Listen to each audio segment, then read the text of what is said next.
Seigneur, nous voici autour de toi pour notre méditation de ce jour. Et ce moment n'est pas pour nous un moment de trop, mais c'est un moment de plus, parce que nous croyons que, Seigneur, durant ce temps de méditation, tu vas ajouter beaucoup plus de choses dans nos vies.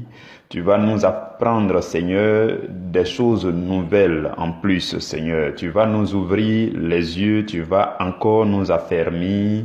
Seigneur, tu vas nous enrichir encore à travers ce temps de méditation. Roi de gloire, c'est par le saint nom de notre Seigneur Jésus-Christ que nous venons devant ta face et nous voulons y demeurer dans la communion avec ton esprit. Et je prie que le Saint-Esprit rejoigne chacun à l'endroit où il se trouve, afin de disposer toutes choses, afin de disposer l'atmosphère spirituelle, afin de prendre le contrôle de toutes choses à compter de maintenant. Seigneur, nous te bénissons, nous te sommes reconnaissants de nous avoir réunis dans ta présence. Seigneur, c'est toi qui l'as fait, c'est ta grâce qui l'a permise. C'est toi, Seigneur, qui a coordonné toutes choses, qui a agencé, harmonisé toutes choses durant notre journée pour que, en cette heure précise, nous soyons au rendez-vous pour t'écouter avec les oreilles du cœur, pour t'entendre, pour te recevoir. Je te dis merci, éternel Dieu, pour la vie de chacun de tes enfants connectés à ce temps de méditation. Je te prie par le nom de Jésus, Seigneur, de nous faire du bien, de nous toucher, de nous visiter, Seigneur, de communiquer, transférer dans nos vies, Seigneur, tout ce que tu as prévu pour nous en ce jour.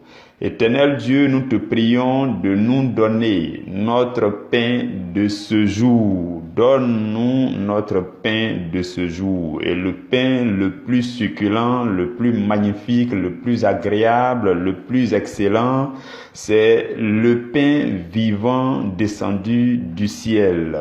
C'est le corps de Jésus, c'est le sang de Jésus. Seigneur, en suivant ce temps de méditation, nous posons l'acte spirituel de la consommation du corps de Jésus, de la chair de Jésus dans sa parole. Et Seigneur, le sang de Jésus-Christ coule aussi dans nos veines à travers tout ce que nous entendons de toi maintenant.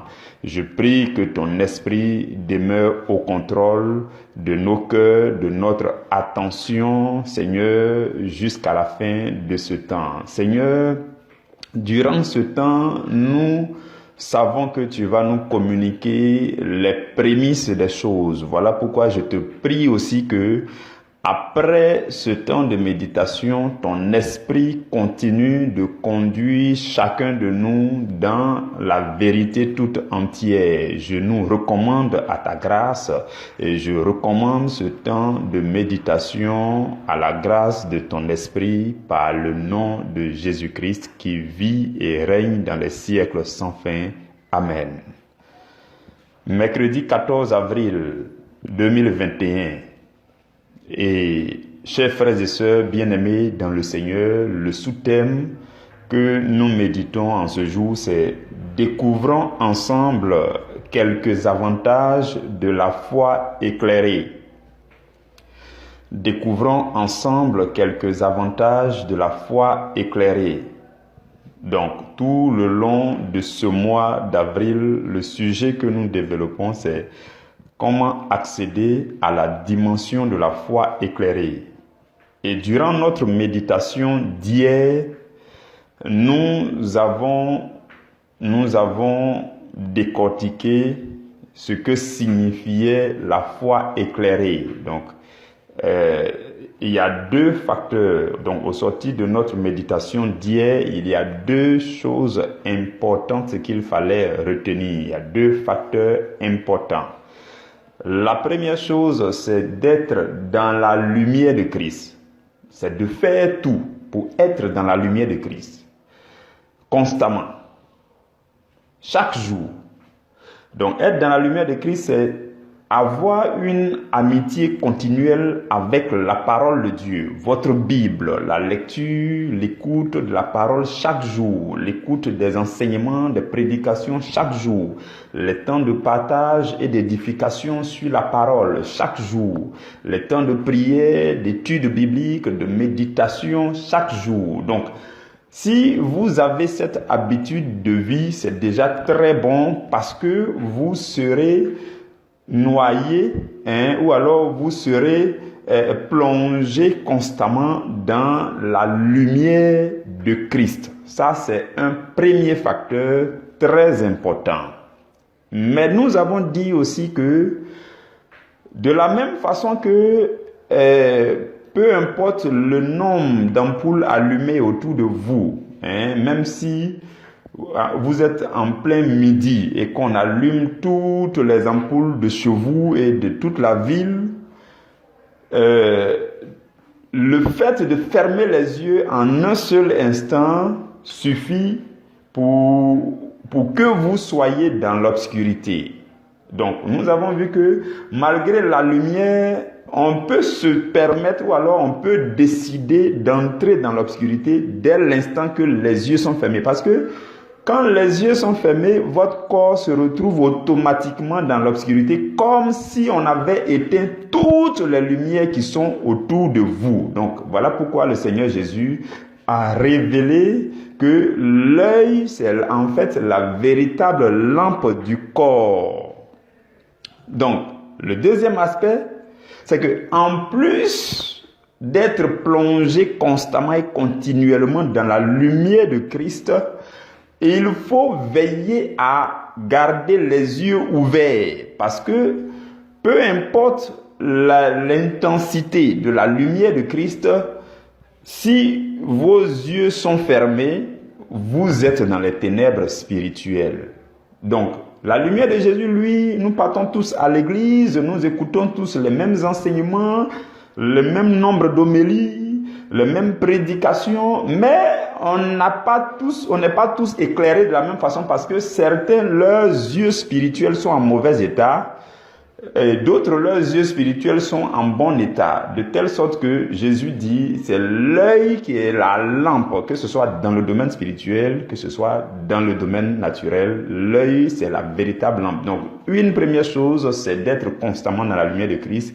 Et une deuxième chose, tout aussi très importante, c'est de garder les yeux ouverts. C'est ce que nous avons médité hier. Aujourd'hui, nous allons aller à travers quelques avantages de la foi éclairée. Lorsque votre foi est éclairée, lorsque avec les yeux ouverts, vous marchez constamment dans la lumière de Christ, quels en sont les avantages? C'est ce que nous allons voir aujourd'hui. Et je nous invite à lire dans 2 Corinthiens au chapitre 5, le verset 7. 2 Corinthiens chapitre 5, le verset 7. Et la phrase qui m'intéresse dans ce verset, c'est la partie où il est écrit « Car nous marchons par la foi et non par la vue. » Nous marchons par la foi et non par la vue. Frères et sœurs, si vous parvenez à marcher, c'est parce que vous êtes éclairé. C'est parce que l'endroit où vous marchez est au minimum éclairé. De telle sorte que si tout est éteint, vous ne pouvez pas marcher. Si vous fermez les yeux, vous aurez du mal à marcher sur un certain nombre de distances. En tout cas, à marcher correctement sur un certain nombre de distances.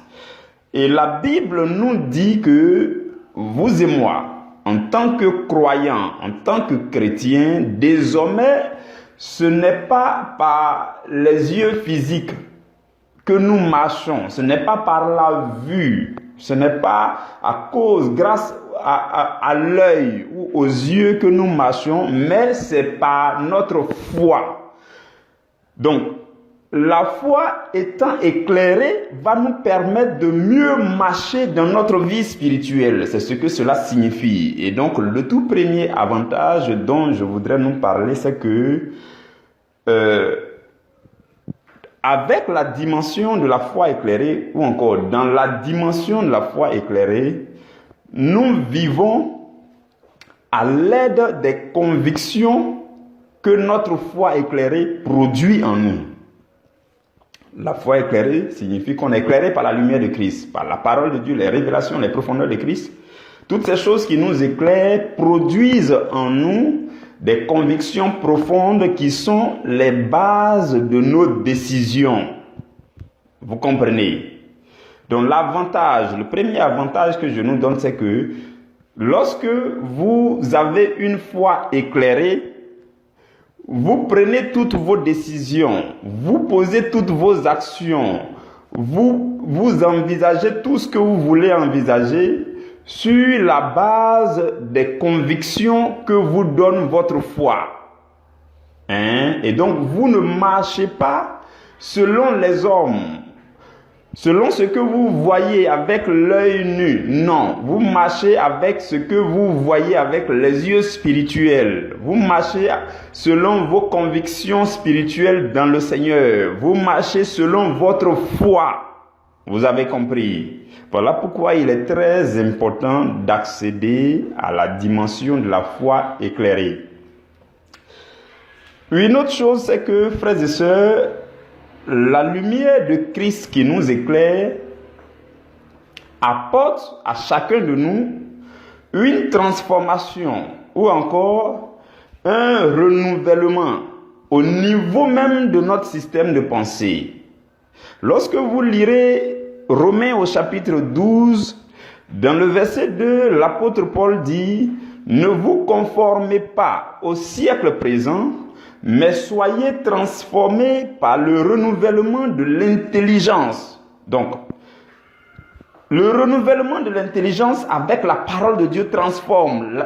L'éclat de la parole de Dieu transforme nos pensées, notre intelligence. Et la suite du verset dit « Afin que vous discerniez quelle est la volonté de Dieu, ce qui est bon, ce qui est agréable et parfait. » Donc, la lumière de Christ vient pour transformer notre système de pensée, pour transformer notre mentalité, pour illuminer notre intelligence, afin que désormais nous soyons capables de discerner quelle est la volonté de Dieu, ce qui est bon, ce qui est agréable et parfait.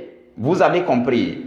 Et donc, la foi éclairée nous permet de marcher selon la volonté de Dieu. Vous avez compris? Selon la volonté de Dieu. Et quiconque marche selon la volonté de Dieu, quiconque discerne, quiconque choisit bien ses manières de faire les choses, qui choisit ses actions, prend très bien ses décisions à la lumière de Christ, avec une mentalité renouvelée, transformée. Lorsque vous le faites, vous êtes d'accord avec moi que vous limitez les gaspillages, vous limitez les pertes de temps, les pertes de ressources, tout cela commence à réduire parce que désormais, c'est la volonté parfaite de Dieu qui vous pilote. C'est le discernement de la volonté de Dieu qui vous pilote. Vous faites attention à ce que vous faites pour réduire les dégâts ou alors même pour empêcher les dégâts. Vous avez compris. Donc ça c'est un avantage parce que vous êtes éclairé. Donc même dans le physique, dans le naturel, tout à l'heure, de là où vous vous trouvez, si vous êtes dans votre chambre, si vous éteignez toute la lumière, vous aurez du mal à marcher ou bien à prendre une décision, mais à porter votre main sur un objet. Ça sera compliqué. Et donc dans cette obscurité-là, vous risquez de vous cogner le pied sur quelque chose. Vous risquez de vous casser le bras sur quelque chose. Vous risquez de vous faire mal. Vous risquez de perdre quelque chose. Vous risquez de cogner un verre d'eau. Ou bien vous risquez de casser un verre. Vous risquez de gaspiller quelque chose. Vous avez compris. Du coup, lorsque nous sommes illuminés, éclairés par la lumière de Christ, et que dans le même temps, nos yeux sont en bon état et ouverts, nous pouvons donc faire ce qu'il faut au moment où il faut, comme il le faut, et alors nous évitons les pertes et les gaspillages. Un autre avantage dont je voudrais nous parler, c'est que la foi éclairée nous évite aussi l'égarement. Si vous évoluez dans l'obscurité, vous risquez fortement de vous égarer. Oui, je vous le dis, vous risquez fortement de vous égarer. Donc, plus il y a de la lumière, plus vous vous retrouverez sur votre chemin, sur le chemin de votre vie. Vous savez à quel moment il faut tourner à gauche, à quel moment il faut s'arrêter, à quel moment il faut éviter tel obstacle, à quel moment il faut faire ceci, à quel moment où il ne faut pas faire ceci. Et tout cela vous épargne de l'égarement. Dans 2 Timothée au chapitre 3, au verset 13, l'apôtre Paul parle des hommes méchants et imposteurs. Il dit, ils avanceront. Vous voyez, il dit, ils avanceront. Il n'a pas dit qu'ils ne vont pas avancer, ils vont avancer. Mais il dit, ils avanceront toujours plus dans le mal. Ils seront en train d'égarer les autres et eux-mêmes, ils sont égarés. Vous avez compris, c'est triste quoi. Ça dit qu'ils n'ont pas la lumière de Christ. Ils marchent dans la méchanceté, ils sont carrément dans l'obscurité, ils sont égarés et ils égarent d'autres personnes. Et malgré ça, ils ont l'impression d'avancer. Et dans Matthieu au chapitre 15, au verset 14, le Seigneur Jésus dit, mais ce sont des aveugles qui conduisent aussi les aveugles. Et il dit, si un aveugle conduit un autre aveugle, ils vont tomber tout droit dans un trou. Donc, l'égarement et l'aveuglement, lorsque vos yeux ne sont pas ouverts et que vous n'êtes pas dans la lumière de Christ, vous êtes exposé à l'égarement, non seulement cela, mais aussi à l'aveuglement. Et tout cela, c'est compliqué. Vous risquez de vous égarer et égarer ceux qui vous suivent. Et vous risquez aussi de conduire ceux qui sont aveugles et qui vous suivent là, tout droit, vous tous dans le trou. Et c'est grave. Vous comprenez? Voilà pourquoi il est important d'avoir une foi éclairée. La foi éclairée qui signifie être plongé constamment dans la lumière de Christ et avoir les yeux ouverts. Une autre chose concernant les avantages de la foi éclairée, c'est que la foi éclairée nous conduit à la connaissance de la vérité. Oui, l'éclat, la lumière de Christ dont nous parlons, nous avons dit que ça illumine notre intelligence. C'est la vérité spirituelle. Jésus dit, je suis le chemin, la vérité et la vie. Donc, la vérité éclaire le chemin qui mène à la vie. Et tout cela, c'est Jésus. Et lorsque votre foi est éclairée, vous êtes exposé. Votre cœur est exposé à la lumière de Jésus. Vous êtes illuminé. Votre intelligence est éclairée. Et vous avez accès à la vérité, aux vérités divines. Vous avez compris. Donc, un avantage, c'est que cela nous conduit à la connaissance de la vérité. Et l'apôtre Paul dit, parlant toujours des gens qui sont méchants dans 2 Timothée au chapitre 3, au verset 7, il dit, ils apprennent toujours et ils ne peuvent pas arriver à la connaissance de la vérité. C'est compliqué. Cela veut dire quoi? Lorsque vous êtes plongé dans l'obscurité, lorsque vous êtes éloigné de la lumière de Christ, ou lorsque vos yeux spirituels sont fermés, vous avez l'impression d'apprendre. Il dit au verset 7 de Timothée 3, il dit, ils apprennent toujours, mais ils ne peuvent pas arriver à la connaissance de la vérité. Une chose est d'apprendre, frères et sœurs, et une deuxième chose qui est très importante, c'est de découvrir la vérité profonde derrière tout ce qu'on apprend. Vous avez compris. Donc si vous apprenez, depuis vous avez l'impression de ne rien découvrir, c'est compliqué, c'est grave. Donc le but du fait d'apprendre, c'est en vue de découvrir les vérités profondes. C'est en vue de découvrir les révélations de Dieu. C'est en vue de saisir les richesses profondes de Dieu. Et l'apôtre Paul dit, ceux-là qui sont méchants et qui marchent dans l'obscurité, qui n'ont pas la lumière de Christ, ceux-là, ils ont l'impression d'apprendre. Ils apprennent toute leur vie. Voilà pourquoi, dans certains domaines, on les appelle les chercheurs. On ne peut pas les appeler les trouveurs. Ils cherchent seulement. Donc, ils apprennent toujours, mais ils ne peuvent pas parvenir à la connaissance de la véritable vérité. Et ce qui permet de te parvenir à la connaissance de la vérité, c'est la foi éclairée, la dimension de la foi éclairée lorsque vous êtes constamment plongé dans la lumière de Christ et que vos yeux spirituels sont aussi ouverts, alors vous avez accès à la vérité de Christ. Vous comprenez? Suivez-moi encore très bien. Un autre avantage de la foi éclairée, c'est que dans cette dimension de la foi éclairée, c'est la sagesse du Saint-Esprit qui parle pour vous, qui parle en vous et qui parle pour vous. Dans les situations les plus compliquées, les situations de pression, les situations urgentes, les situations vraiment difficiles, c'est l'Esprit de Dieu, l'Esprit, le Saint-Esprit qui parle en vous et qui parle pour vous et qui exprime le langage de la sagesse de Dieu. Jésus a fait cette recommandation à ses disciples et je crois que c'est aussi à nous que Jésus fait cette recommandation. Dans Matthieu au chapitre 10, Jésus dit à ses disciples, soyez sereins. Quand on vous livrera, ne vous inquiétez de rien. Quand on vous livrera devant les tribunaux, ainsi de suite, ne vous inquiétez pas. Il dit, ne vous inquiétez ni de la manière dont vous parlerez, à partir du verset 19, ne vous inquiétez ni de la manière dont vous parlerez, ni de ce que vous direz. Il dit, ce que vous aurez à dire vous sera donné à l'heure même. Et au verset 20, Matthieu chapitre 10, il dit, car ce n'est pas vous qui parlerez, c'est l'Esprit de votre Père qui parlera en vous. Donc Jésus nous rassure. Jésus nous dit que si on ne s'inquiète pas, si on garde notre calme, si on ne panique pas dans les situations compliquées, où on t'accuse à tort et on t'oblige à parler vite, où on te met la pression de faire quelque chose rapidement. Si tu ne paniques pas, si tu ne stresses pas, si tu ne t'inquiètes pas, si tu gardes ton calme, Jésus dit dans Matthieu au chapitre 10 au verset 20, il dit, ce n'est pas vous qui parlerez, c'est l'Esprit de votre Père qui fera quoi? Qui parlera en vous. Et il parlera en vous, en votre faveur, et il parlera pour vous.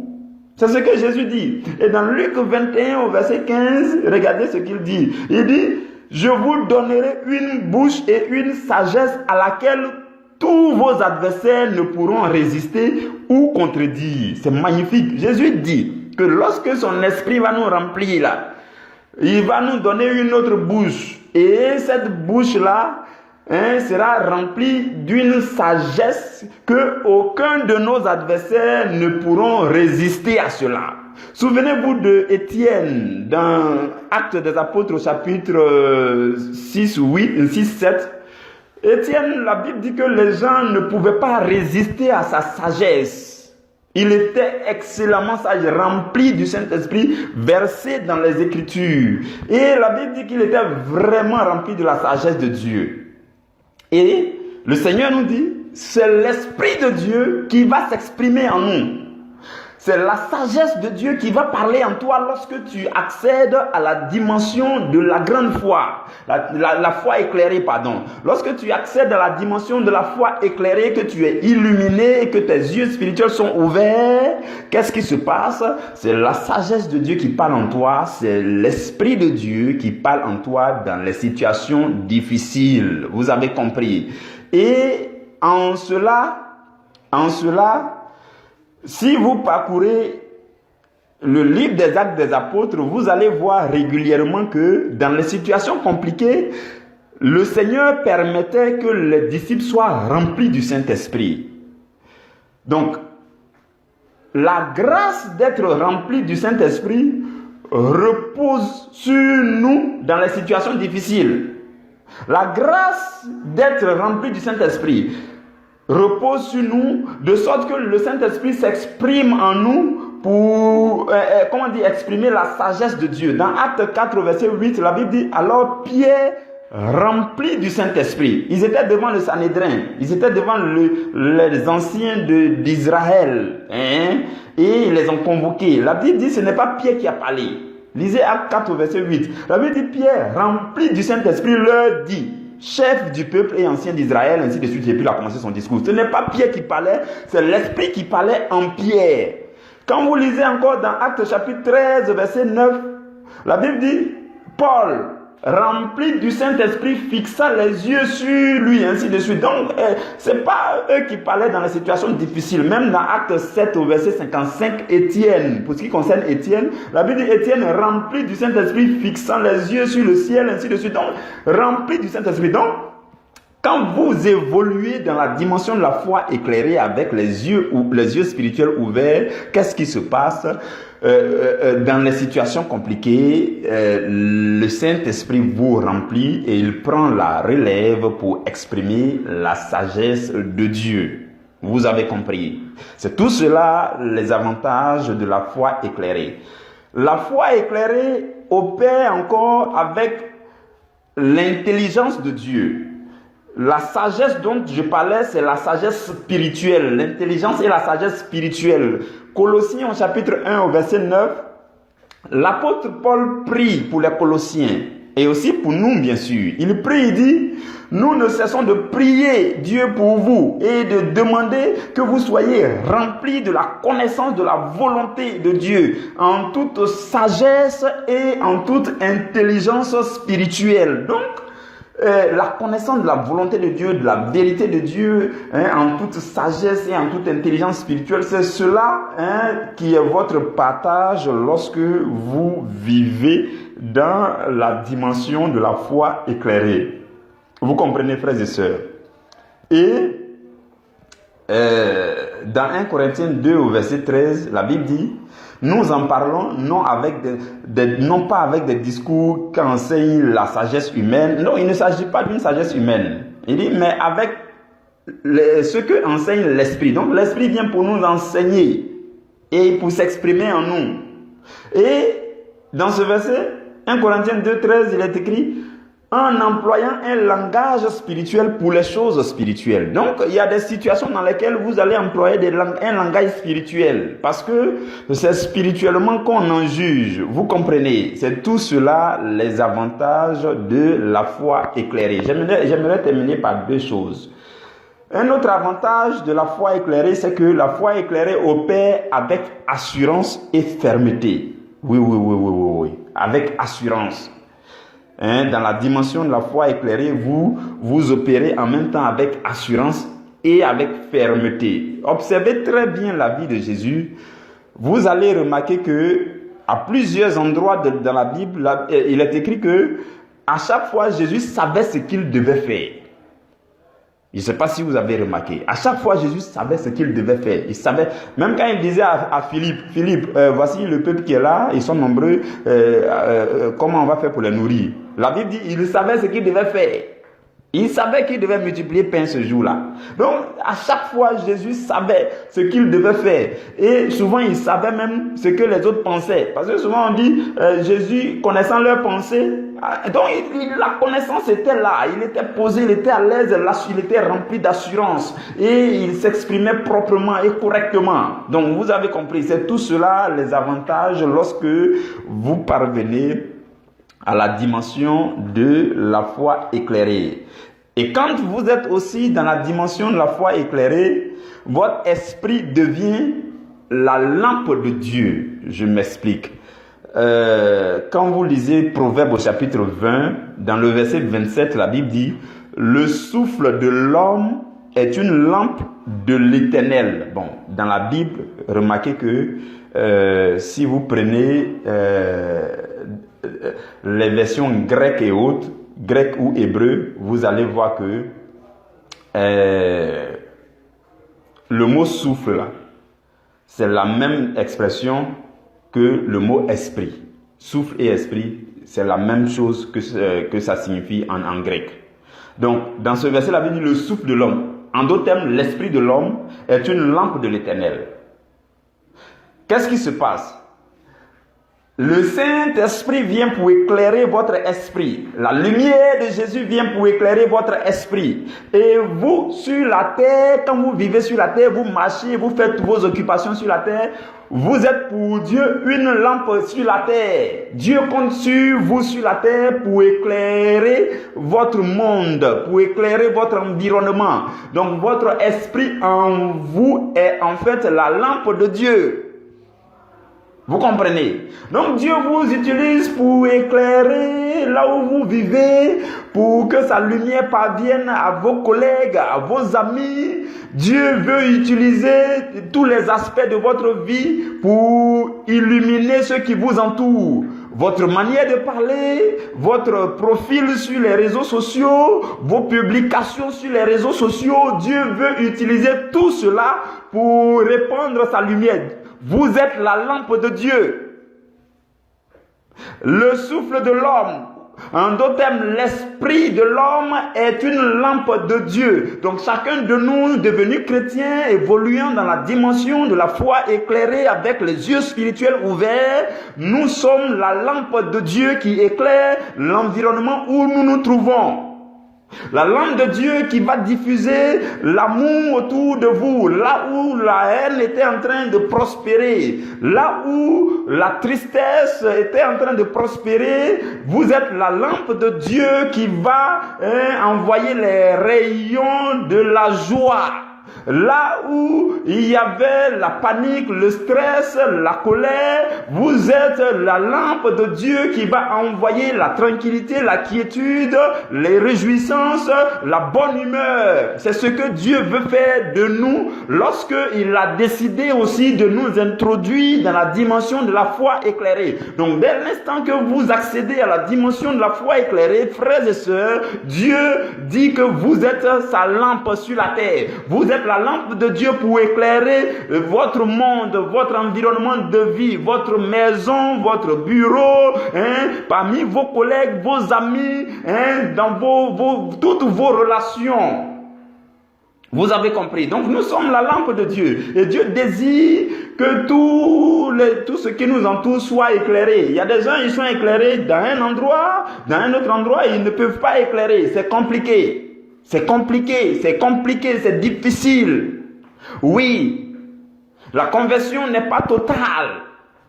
On te connaît à la maison comme une personne, on te connaît dehors comme une autre personne, on te connaît à l'église comme une personne, on te connaît parmi les frères comme une autre personne, on te connaît à l'école comme une autre personne, quand tu es au marché tu es une autre personne, dans un autre endroit tu es une autre personne, ainsi de suite, à différents endroits tu es une autre personne. Non, Dieu veut que tu sois sa lumière qui brille. Jésus dit, vous êtes la lumière du monde, il faut que votre lumière luise ainsi parmi les hommes à travers les bonnes œuvres que vous ferez à tous les endroits, de telle sorte que les hommes voient et ils glorifient votre Dieu. C'est ce que Jésus dit. Et quand nous évoluons, nous accédons à la dimension de la foi éclairée, frères et sœurs, nous devenons la lampe de Dieu. Et nous devons éclairer autour de nous. Voici donc quelques avantages que nous avons vus aujourd'hui, qui concerne la foi éclairée, la dimension de la foi éclairée. Nous allons nous arrêter là aujourd'hui et je nous donne rendez-vous demain dans la présence du Seigneur, dans cette même présence du Seigneur. On se donne rendez-vous demain et notre sous-thème de demain c'est les moyens pour accéder à la dimension de la foi éclairée. Les moyens pour accéder à la dimension de la foi éclairée. Donc, on a vu ce que signifie la foi éclairée, on a vu les avantages, on va progressivement, on va voir maintenant comment faire pour y accéder.